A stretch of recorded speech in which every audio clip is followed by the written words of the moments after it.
नमस्कार,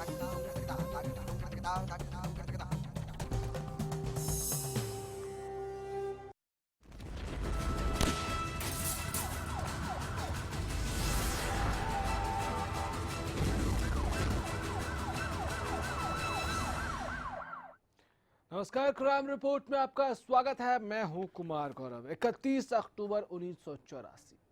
न ये तारीख भुलाई जा सकती है और न ही वो सुबह।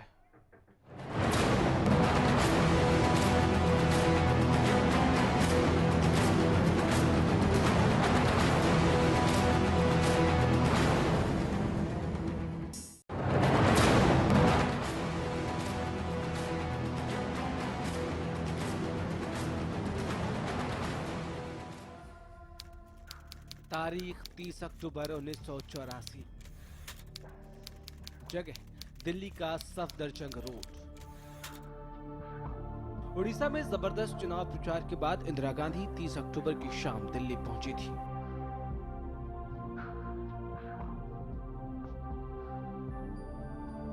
आमतौर पर जब वो दिल्ली में रहती थी तो उनके घर एक सफदरजंग रोड पर जनता दरबार लगाया जाता था।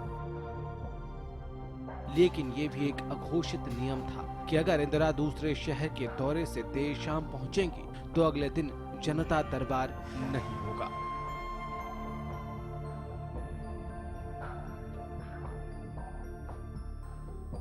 तीस तारीख की शाम को भी इंदिरा से कहा गया कि वो अगले दिन सुबह के कार्यक्रम को रद्द कर दे, लेकिन इंदिरा ने मना कर दिया। वो आयरिश फिल्म डायरेक्टर पीटर उस्तिनोव को मुलाकात का वक्त दे चुकी थी।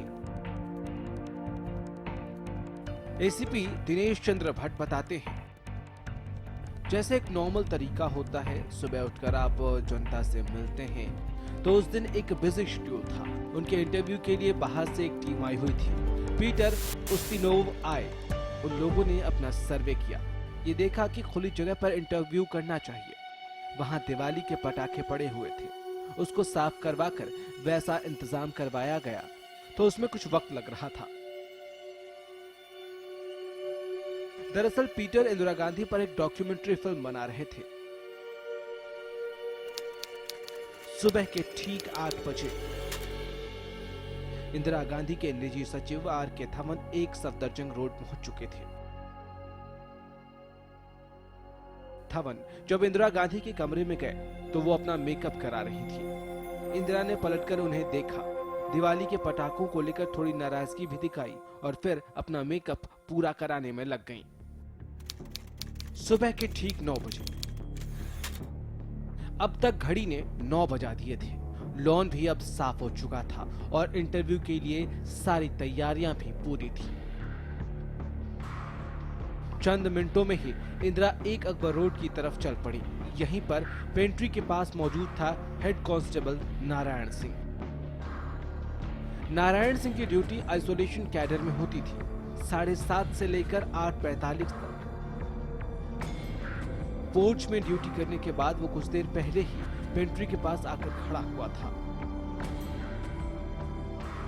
इंदिरा को सामने से आता देख उसने अपनी घड़ी देखी। वक्त हुआ था 9:05।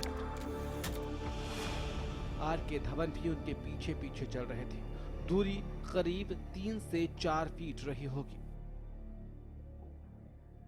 तभी वहां से एक वेटर गुजरा। उसके हाथ में एक कप और प्लेट थी।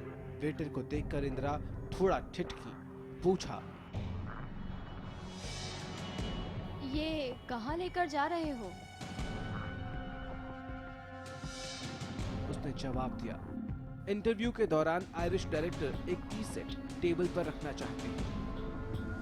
इंदिरा ने उस वेटर को तुरंत कोई दूसरा और अच्छा टी सेट लेकर आने को कहा। ये कहते हुए ही इंदिरा आगे की ओर बढ़ चली। ड्यूटी पर तैनात हेड कांस्टेबल नारायण सिंह के साथ छाता लेकर उनके साथ हो गया।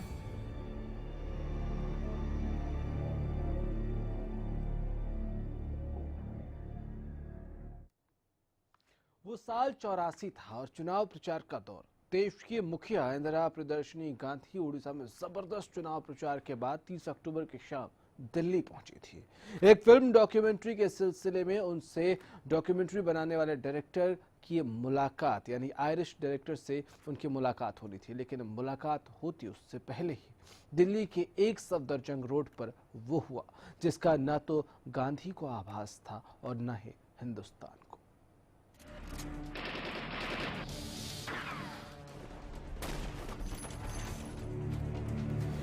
तेज कदमों से चलते हुए इंदिरा उस गेट से करीब 11 फीट दूर पहुंच गई थी जो एक सफदरजंग रोड को एक अकबर रोड से जोड़ता है। नारायण सिंह ने देखा कि गेट के पास सब इंस्पेक्टर बेअंत सिंह तैनात था। ठीक बगल में बने संतरी बूथ में कांस्टेबल सतवंत सिंह अपने स्टेन गन के साथ मुस्तैद खड़ा था। आगे बढ़ते हुए इंदिरा गांधी संतरी बूथ के पास पहुंची। बेअंत और सतवंत को हाथ जोड़ते हुए इंदिरा ने खुद कहा, नमस्ते। उन्होंने क्या जवाब दिया ये शायद किसी को नहीं पता, लेकिन बेअंत सिंह ने अचानक अपने दाईं तरफ से .38 बोर की सरकारी रिवॉल्वर निकाली और श्रीमती गांधी पर एक गोली दाग दी। आसपास के लोग भौचक्के रह गए। सेकंड के अंतर में बेअंत सिंह ने 2 और गोलियां इंदिरा के पेट में उतार दी। 3 गोलियों ने इंदिरा गांधी को जमीन पर झुका दिया। उनके मुंह से एक ही बात निकली, ये क्या कर रहे हो? इस बात का भी बेअंत ने क्या जवाब दिया ये शायद किसी को नहीं पता, लेकिन तभी संतरी बूथ पर खड़े सतवंत की स्टेन गन में इंदिरा गांधी की तरफ घूमी।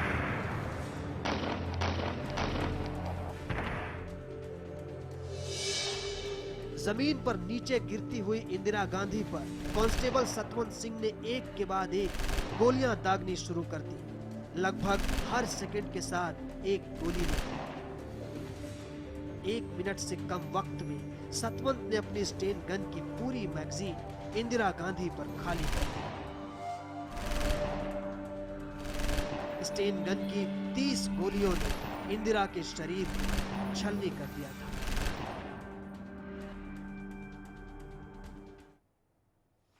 अपने ही 2 अंगरक्षकों ने इंदिरा गांधी के सीने पर ये गोलियां उतार दी। एक के बाद एक ताबड़तोड़ गोलियां चली और किसी को समझ में आता इससे पहले ही इंदिरा जमीन पर थी। एक के बाद एक गोलियां चली और सवाल कई उठे। सवाल उन अंगरक्षकों पर भी उठे। सवाल इंदिरा पर गोली चलाने के उस मंसूबे पर भी उठे और सवाल कई और थे जो सुलग रहे थे। लेकिन इन सब के बीच सच खूनी था। सच लहूलुहान हो गया और सच इंदिरा के उन कपड़ों से टपकते खून का एक एक कतरा खुद बयां कर रहा था। 31 अक्टूबर के उस सुबह का एक सच बताएंगे आपको, एक सच बताएंगे। इस ब्रेक के बाद आप देखते रहिए हमारी खास पेशकश।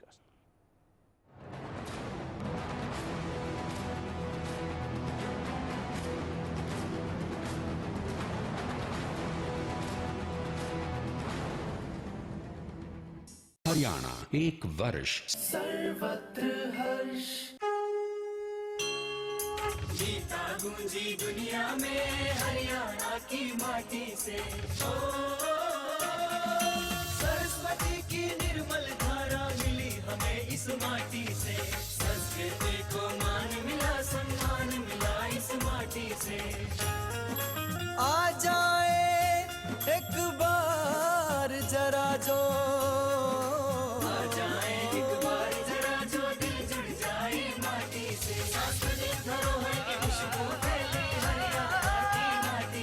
एक साल के समय में हरियाणा की सरस्वती नदी की खुदाई का काम शुरू करवाकर सरकार ने सरस्वती धरोहर विकास बोर्ड की स्थापना की है। नारनौल, महेंद्रगढ़, माधवगढ़ को विशाल पर्यटन सर्किट के रूप में विकसित करने की परियोजना तैयार की है। लोक कलाओं का खंड और जिला स्तर पर प्रसार किया जा रहा है।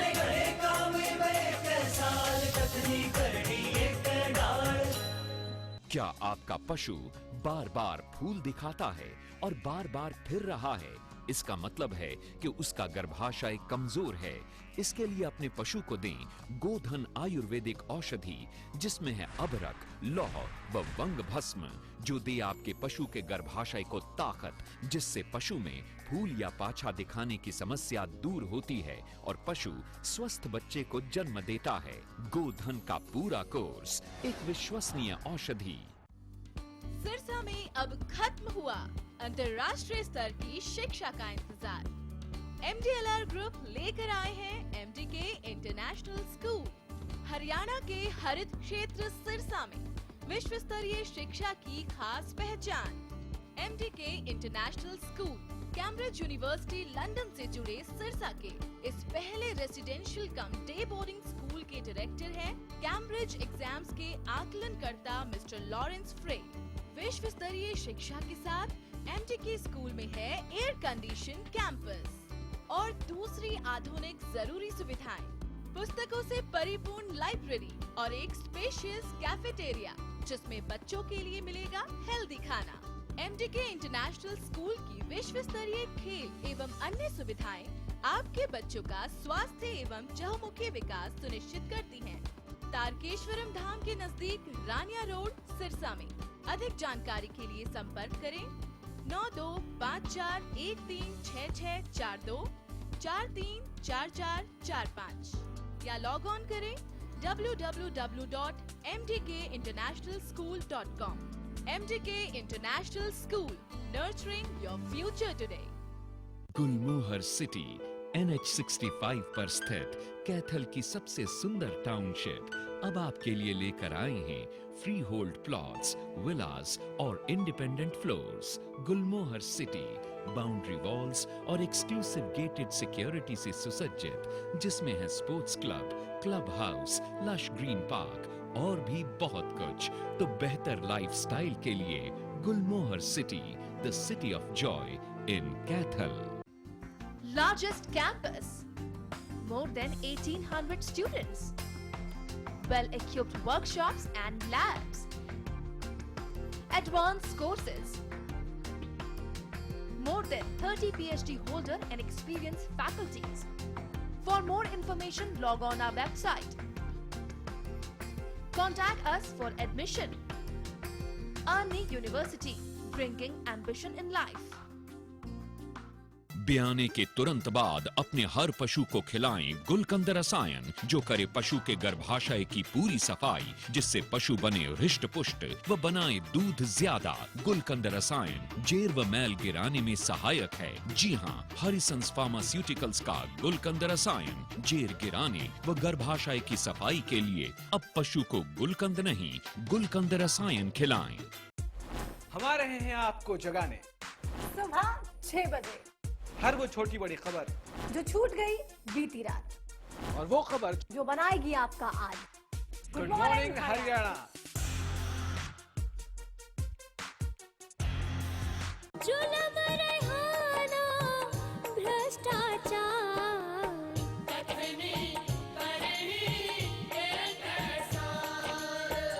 एक समय था जब किसी काम से या किसी मजबूरी से दिन छिपे बाहर जाना पड़ जाता तो एक डर सा बना रहता था। लेकिन जब से हमारी हरियाणा सरकार ने हर जिला मुख्यालय में महिला थाना शुरू करवाया है, मन में एक विश्वास सा बढ़ा है कि अगर कहीं कोई ऊंच नीच की घटना हो भी जाए तो कोई भी महिला बिना किसी डर के थाने में जाकर अपनी शिकायत दर्ज करवा सकती है। अब मुझे ये कहने में कोई संकोच नहीं है कि आज दहलीज पार मेरे कदम बेखौफ हैं।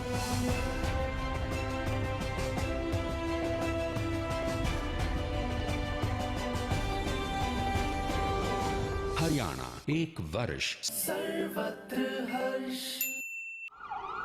35 साल के अनुभवी डॉक्टर द्वारा इंजेक्शन थेरेपी और क्षार सूत्र द्वारा 35,000 बवासीर व भगंदर के रोगियों का स्थायी इलाज। 5-6 साल से मैं खूनी बवासीर से बहुत परेशान था। कभी खून बंद हो जाता, कभी फिर शुरू हो जाता और पिछले 1 हफ्ते से तो पिचकारी की तरह खून जा रहा था। बहुत परेशान हुआ, बहुत इलाज कराया, कुछ नहीं हुआ। फिर मेरे एक दोस्त ने, जिसने यहाँ से इलाज कराया था, मुझे यहाँ का पता दिया।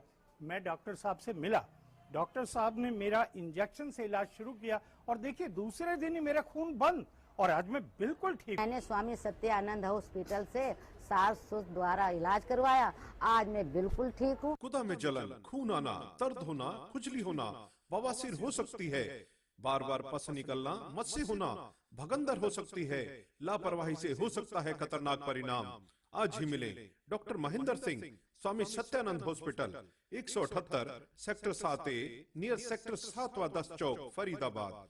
फोन 221-6400 और 989-11-23092।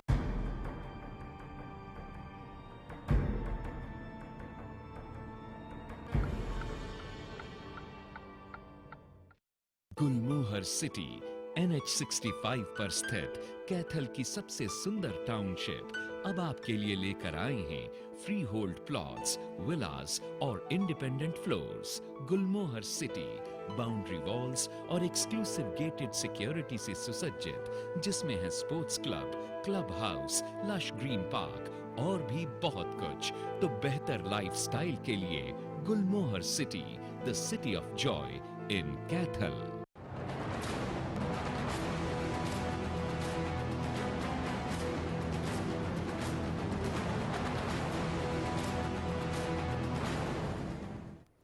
ब्रेक के बाद एक बार फिर से आपका स्वागत है। माना जाता है कि इंदिरा गांधी की मौत की एकमात्र वजह था खालिस्तान और ऑपरेशन ब्लू स्टार। न ऑपरेशन ब्लू स्टार होता, न इंदिरा की हत्या की जाती। लेकिन अपने फैसलों से कभी पीछे न हटने वाले इंदिरा गांधी ने अपनी जान की परवाह न करते हुए पंजाब में पहले ऑपरेशन ब्लू स्टार की मंजूरी दी।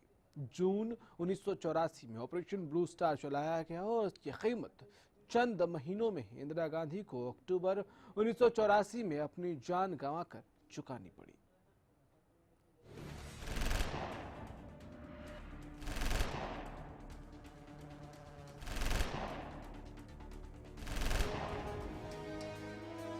कभी श्रीमती गांधी के सचिव रहे आर.के. धवन बताते हैं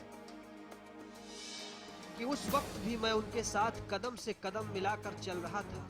इंदिरा जी भी नीचे देख रही थी, मैं भी नीचे देखकर चल रहा था। हम दोनों बात कर रहे थे। जैसे ही सिर उठाया तो देखा बेअंत सिंह जो गेट पर था, उसने अपनी रिवॉल्वर से गोलियां चलानी शुरू कर दी। गोलियां चलनी शुरू हुई तो इंदिरा जी उसी वक्त जमीन पर गिर गई। तभी सतवंत सिंह ने गोलियों की बौछार शुरू कर दी। जब वो मंजर मेरे सामने आता है तो दिमाग पागल हो जाता है।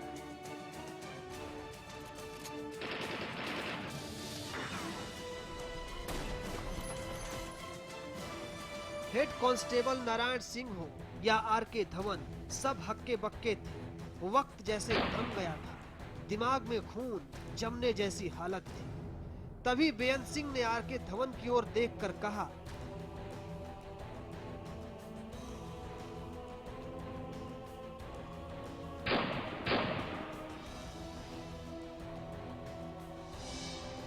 हमें जो करना था वो हमने कर दिया, अब तुम जो करना चाहो वो करो।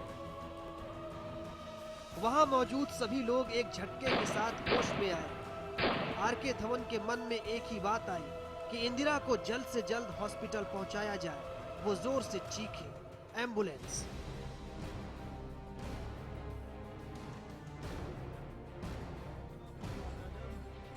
उनकी बात का किसी ने जवाब नहीं दिया। पास में खड़े एसीपी दिनेश चंद्र भट्ट ने तुरंत बेअंत और सतवंत को काबू में ले लिया। उनके हथियार जमीन पर गिर गए। उन्हें तुरंत पास के कमरे में ले जाया गया। एसीपी दिनेश चंद्र भट्ट कहते हैं कि उस वक्त जो हो सकता था किया गया, लेकिन क्योंकि वो इतना अचानक और अनएक्सपेक्टेड और डिवास्टेटिंग था कि उसको रिकॉल करना थोड़ा मुश्किल हो जाता है।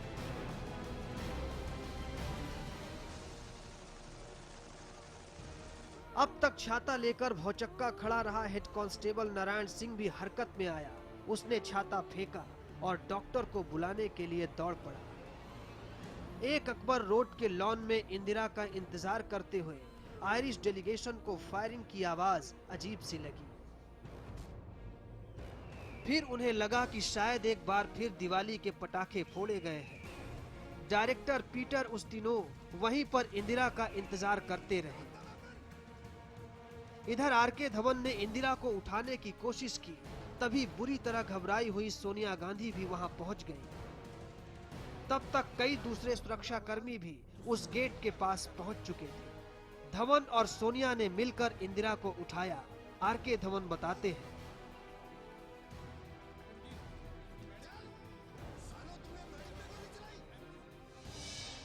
उस वक्त तो यही दिमाग काम किया कि उनको एकदम से हॉस्पिटल ले जाया जाए। मैंने उस वक्त एक एम्बुलेंस जो वहां रहती थी उसे बुलाया, लेकिन एम्बुलेंस नहीं आई। पता चला उसका ड्राइवर चाय पीने गया हुआ था।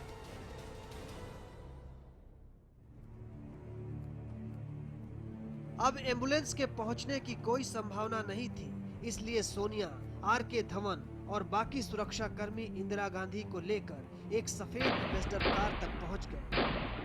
तय हुआ कि कार से ही इंदिरा को एम्स लेकर जाया जाए। इंदिरा गांधी का सिर सोनिया ने अपनी गोद में रखा। उनके जिस्म से लगातार खून बह रहा था।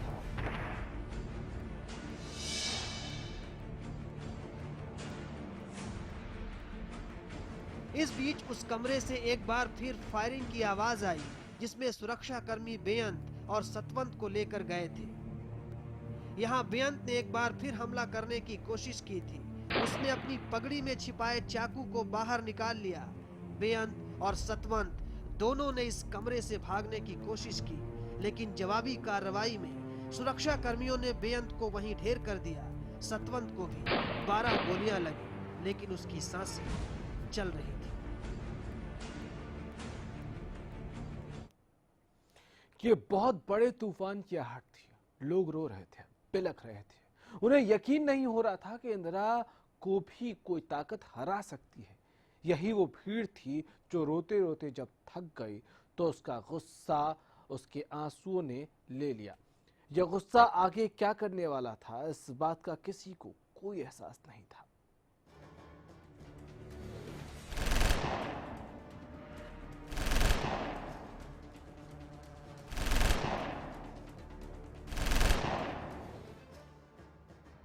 छोटी आंत, बड़ी आंत और एक फेफड़े को भी गोलियों ने बुरी तरह नुकसान पहुंचाया था। उनकी रीढ़ की हड्डी में भी गोलियां धसी हुई थी। जो एक चीज पूरी तरह सुरक्षित थी, वो था इंदिरा का दिल। अब इंदिरा का शरीर उनका साथ छोड़ रहा था। आखिरकार दोपहर 2:23 पर आधिकारिक तौर पर यह ऐलान कर दिया गया कि इंदिरा गांधी की मौत हो चुकी है।